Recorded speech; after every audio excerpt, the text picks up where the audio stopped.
Everyone, welcome back in my channel. तो हाजिर हूँ मैं फिर से एक न्यू इंटरेस्टिंग मोरल स्टोरी के साथ। बहुत ही अच्छी कहानी है, वीडियो के एंड तक बने रहिएगा। बहुत सारे एडवांस लेवल के वर्ड्स आप इस स्टोरी में सीखेंगे। इसके साथ ही स्टोरी को रीड करना और इंग्लिश वर्ड्स के करेक्ट प्रोनाउंसिएशन के बारे में भी सीखेंगे। तो स्टोरी स्टार्ट करने से पहले अगर आप इस चैनल पर न्यू हैं, मेरी वीडियो को पहली बार वॉच कर रहे हैं, तो मेरे चैनल ट्रेजर वर्ल्ड को सब्सक्राइब ज़रूर करें और जो बेल का आइकन दिख रहा है उसे भी प्रेस कर दें ताकि मैं जब भी वीडियो अपलोड करूं तो इसका नोटिफिकेशन आप तक पहुंच जाए। तो चलिए स्टार्ट करते हैं आज का यह इंटरेस्टिंग मोरल स्टोरी। आज के स्टोरी का टाइटल है द डायमंड नेकलेस। डायमंड का अर्थ होता है हीरा, नेकलेस यानी कि हार, तो शीर्षक का अर्थ हुआ हीरे का हार। So let's begin the story. Once a king presented his daughter an engagingly beautiful diamond necklace। तो सबसे पहले इस सेंटेंस के वोकैबुलरीज को देख लेते हैं। Once का अर्थ होता है एक बार, a king, a यानी कि एक, king यानी कि राजा। Presented, present का अर्थ होता है भेंट करना। Presented V2 का वर्ड है, इसका V1 होता है present और present का अर्थ होता है भेंट करना। प्रेजेंटेड V2 है, इसलिए इसका अर्थ हुआ भेंट किया। हिज डॉटर, डॉटर यानी कि बेटी या पुत्री। एंगेजिंगली का अर्थ होता है आकर्षक। ब्यूटीफुल यानी कि सुंदर। एंगेजिंगली एक एडवांस्ड वोकैबुलरी है, तो इसे आप नोट डाउन भी कर सकते हैं। डायमंड का अर्थ होता है हीरा, नेकलेस यानी कि हार। तो इस सेंटेंस के अर्थ को देख लेते हैं। वंस यानी एक बार, A king presented his daughter यानी कि एक राजा ने अपनी बेटी को भेंट दिया। An engagingly beautiful diamond necklace, एक आकर्षक सुंदर हीरे का हार। तो इस सेंटेंस को एक बार फिर से देखते हैं कि एक राजा ने अपनी बेटी को एक आकर्षक सुंदर हीरे का हार भेंट किया। She loved the gift and kept in her room। She loved the gift। Gift का अर्थ होता है उपहार या तोहफा। She loved यानी उसे पसंद था, the gift यानी उपहार। And kept it in her room। kept का अर्थ होता है रखी, जो V2 में है। kept का V1 होता है keep, keep का अर्थ होता है रखना। it यानी इसे, in यानी कि में, her room यानी उसके कमरे में। तो इस सेंटेंस का अर्थ हुआ कि she loved the gift and kept it in her room। उसे उपहार पसंद आया और इसे वह अपने कमरे में रखी। But somehow it went missing that made the king and the princess perplexed। But का अर्थ होता है लेकिन, somehow यानी किसी तरह से। मिसिंग, मिस का अर्थ होता है गुम होना। इट वेंट मिसिंग यानी यह गुम हो गया। दैट मेड जिससे हुआ, द किंग यानी राजा, एंड द प्रिंसेस, प्रिंसेस का अर्थ होता है राजकुमारी। परप्लेक्स्ड, परप्लेक्स्ड एक एडवांस्ड वोकैबुलरी है और इसका अर्थ हुआ हैरान हो गया। परप्लेक्स का अर्थ होता है हैरान होना। परप्लेक्स्ड V2 हो गया, तो इसका अर्थ हो गया हैरान हो गया।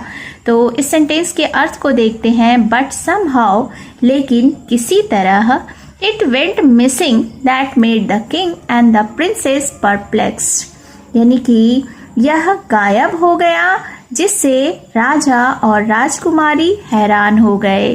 The king then announced to reward of ₹5,000 to the one who would return it। Then का अर्थ होता है तब। Announced एक V2 का वर्ड है, इसका V1 होता है announce, जिसका अर्थ होता है घोषणा करना। चूंकि यह V2 है, announced है, इसलिए इसका अर्थ हो गया घोषणा किया। रिवॉर्ड यानी कि पुरस्कार। 50,000 यानी कि 50,000। रिटर्न का अर्थ होता है वापस करना। इट यानी कि इसे।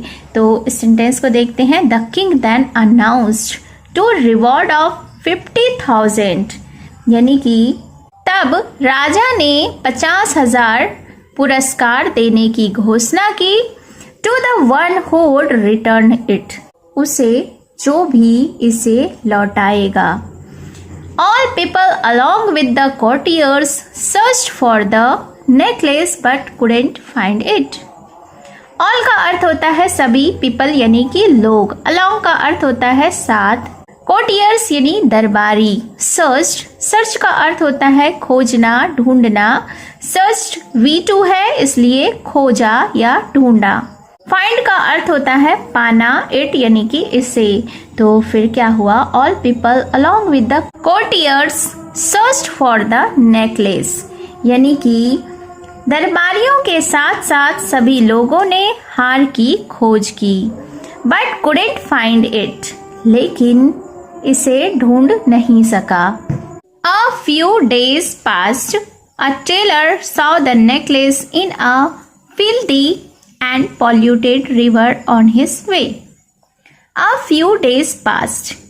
Few days का अर्थ होता है कुछ दिन, past यानी कि गुजरे. तो इसका अर्थ हुआ कि कुछ दिन बीत गए. A tailor का अर्थ होता है दर्जी जो कपड़े सीते हैं. साव V2 है जिसका अर्थ होता है देखा. इसका V1 होता है सी का अर्थ होता है देखना.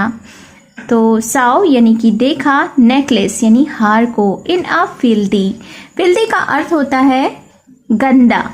अगेन यह एक एडवांस लेवल के वोकैबुलरी है तो इसे आप नोट डाउन भी कर सकते हैं. पॉल्यूटेड का अर्थ होता है प्रदूषित. रिवर यानी कि नदी. ऑन हिज वे यानी कि रास्ता, ऑन हिज वे यानी उसके रास्ते में. तो फिर क्या हुआ, अ फ्यू डेज पास्ड यानी कि कुछ दिन बीत गए. A tailor saw the necklace in a filthy and polluted river on his way, यानी कि एक दर्जी ने हार को एक गंदे और प्रदूषित पानी में देखा जो उसके रास्ते में थी. The necklace could give him ₹50,000. हार उसे 50,000 रुपए दिलवा सकता था. He went near the river and tried to have it, but he couldn't. Went go का V2 है. Went का अर्थ होता है गया, इसका V1 होगा go का अर्थ होता है जाना. Near यानी कि निकट या पास. River यानी नदी के. Tried अगेन ये V2 है. ट्राइड का अर्थ होता है कोशिश किया और इसका V1 होगा ट्राई यानी कोशिश करना. टू हैव इट यानी इसे पाने की. बट ही कुडेंट लेकिन वह नहीं पा सका. तो इस सेंटेंस को एक बार फिर से देखते हैं. He went near the river, वह नदी के निकट गया. And tried to have it और इसे पाने की कोशिश की. बट ही कुडेंट लेकिन वह नहीं पा सका. The necklace was still there. This time, his greed led him to jump into the river that dirtied him from head to toe. Still का अर्थ होता है अभी तक. There यानी कि वहाँ. This time यानी इस समय. ग्रीड का अर्थ होता है लालच. लेड का अर्थ होता है नेतृत्व किया. तो यहाँ पे इसका अर्थ हो गया कि उसका लालच उसे ले गया. जंप यानी कि कूदना. रिवर यानी कि नदी. डर्टिएड यानी उसे गंदा कर दिया. फ्रॉम यानी कि से. हेड टू टो यानी सिर से पांव तक. तो इस सेंटेंस के अर्थ को देख लेते हैं. The necklace was still there यानी कि हार अभी भी वहाँ था.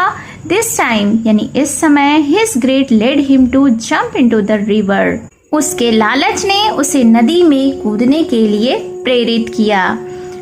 लेड का अर्थ प्रेरित करना भी होता है.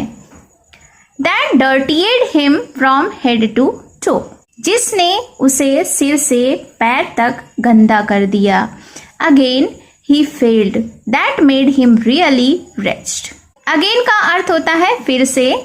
ही फेल्ड यानी वह असफल रहा. फेल्ड यानी कि असफल रहा. दैट मेड हिम रियली यानी कि वास्तविक में. wretched का अर्थ होता है अति दुखी यानी बहुत ज्यादा दुखी. तो फिर क्या हुआ, अगेन यानी फिर से. ही फेल्ड वह असफल हुआ. That made him really wretched यानी कि जिसने उसे सचमुच बहुत दुखी कर दिया। He was offered by a saint for help who was coming by him. He का अर्थ होता है वह, जो कि लड़के के लिए यूज किया जाता है। ऑफर्ड का V1 होता है ऑफर, जिसका अर्थ होता है प्रस्ताव देना। ऑफर्ड यानी कि प्रस्ताव दिया। बाई यानी कि द्वारा। सेंट यानी कि संत या साधु। फॉर हेल्प, फॉर का अर्थ होता है के लिए, हेल्प यानी कि मदद। Who was coming by him, जो कि उसके निकट आ रहा था। तो इस सेंटेंस को देख लेते हैं। He was offered by a saint for help, यानी कि उसे एक संत द्वारा मदद करने का प्रस्ताव मिला। Who was coming by him, जो उसके पास आ रहे थे। The tailor unwillingly revealed the truth as the saint made him promise not to tell anyone. Unwillingly का अर्थ होता है अनिच्छा से, यानी इच्छा ना होते हुए। revealed यानी कि बताया। reveal का अर्थ होता है बताना। revealed यानी कि बताया। the truth, truth यानी कि सच्चाई। promise का अर्थ होता है वादा करना। टेल यानी कि कहना। एनीवन यानी कि किसी या कोई।